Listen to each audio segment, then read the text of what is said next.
Bonjour les amis! Donc encore aujourd'hui, j'ai un livre de Maud Iris Hamelin-Ouellette à te présenter.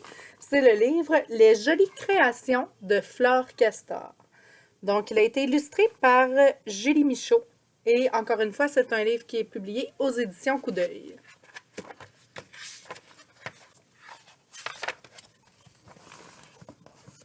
Flore Castor vivait dans une hutte avec sa famille. En bon castor, ses parents et ses frères aînés passaient leur journée à bâtir, à réparer ou à agrandir le barrage qui gardait la hutte entourée d'eau. Flore, par contre, n'en avait jamais envie, car elle ne trouvait pas cette construction assez jolie. Pas comme les fleurs qui poussaient le long des berges. Pourtant, ce matin, son papa lui avait encore demandé de l'aider et elle avait accepté. Hein, des fois, ça ne nous tente pas toujours d'aider nos parents, mais c'est important, on accepte.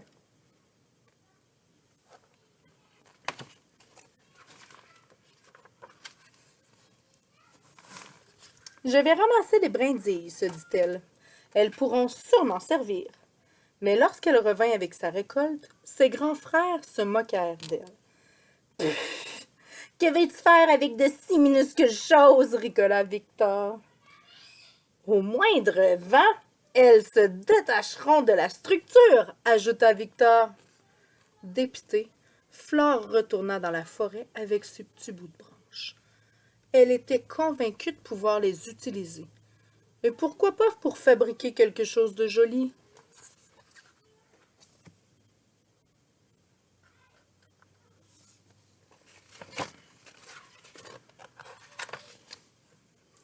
Cachée derrière de grands sapins, elle savait que personne ne viendrait la déranger. Flore se mit à l'ouvrage. Une petite branche ici, une plus jongle là, murmura-t-elle bien concentrée. Tous pensaient qu'elle s'entraînait à construire des barrages miniatures. Les barrages, c'était ce que les castors faisaient le mieux. Ses parents étaient bien contents.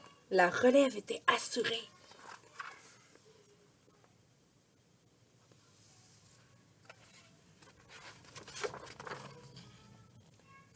Lorsque Flore mit la touche finale à son projet, elle invita les membres de sa famille à venir admirer son travail.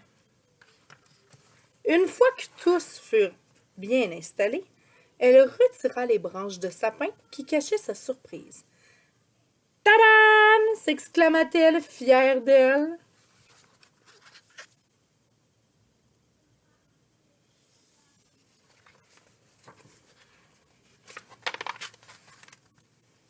Ce n'était pas un barrage miniature, ni même un prototype de hutte à 2 étages, mais bien de magnifiques sculptures de bois représentant toute sa famille. Papa, maman, Victor, Igor et Flore. Ils te ressemblent tellement, se dirent Victor et Igor l'un à l'autre en même temps. Papa, par contre, était bien déçu. Je devrais fabriquer quelque chose d'utile, déclara-t-il avant de retourner travailler.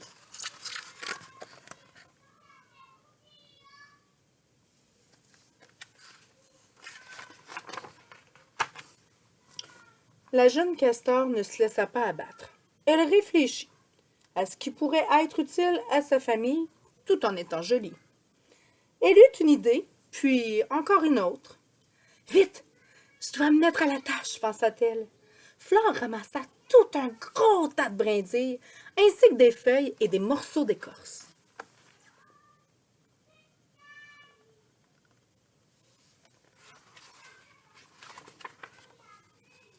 Elle confectionna un panneau de bois qu'elle prit grand soin de décorer avec les feuilles et les morceaux d'écorce. Flore réalisa ensuite 2 planches avec des brindilles tressées. Puis, avec le restant d'écorce, elle fabriqua de magnifiques fleurs de nénuphar, les favorites de maman, pour orner le tout. À quoi tout cela pourrait-il bien servir?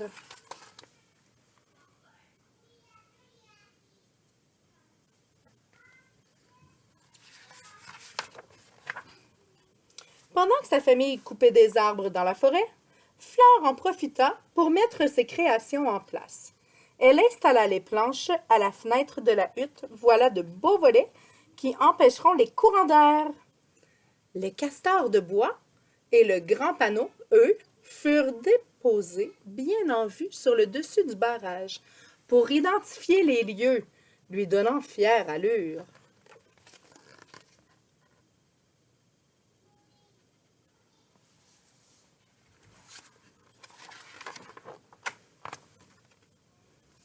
Elle attendit ensuite que les autres castors reviennent à la maison.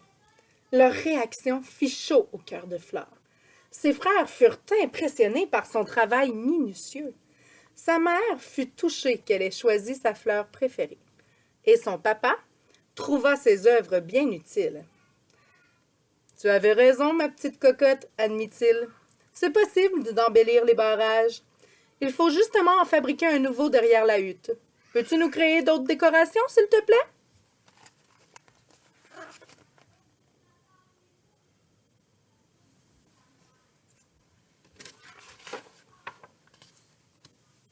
À partir de ce jour, grâce au talent artistique de Flore, les barrages et la hutte de la famille Castor furent reconnus comme les plus beaux de tout le Québec. Si bien que les autres animaux de la forêt vinrent demander à Flore de créer de jolis objets pour leur maison.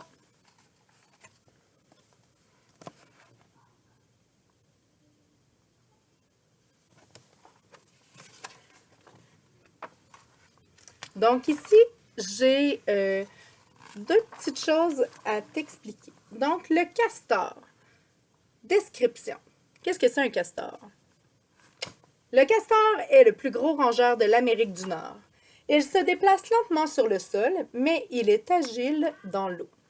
Il a de grandes dents bien tranchantes pour couper des troncs d'arbres, ainsi qu'une queue plate qui l'aide à se tenir en équilibre lorsqu'il se dresse sur ses pattes arrière. Il utilise aussi sa queue en la frappant sur l'eau pour signaler un danger. Habitat du castor. Il habite dans les cours d'eau et la forêt alentour. Le castor est herbivore. Là, on parle de son alimentation. Le castor mange des racines, des tiges, de l'écorce, des plantes et des fruits. Attention, construction en cours. Un barrage sert à agrandir une étendue d'eau assez profonde pour qu'elle ne gèle pas durant l'hiver. Cela permet aux castors d'y nager pour transporter la nourriture et d'avoir accès à leur hutte sous l'eau. Pour construire leur barrage, les castors déposent des branches et des pierres dans le fond de l'eau, là où le courant est le plus fort. Ils remplissent ensuite les trous avec des feuilles, des racines et de la boue. En y ajoutant plusieurs couches, le barrage devient très solide. Les castors veillent à le réparer dès qu'il est endommagé.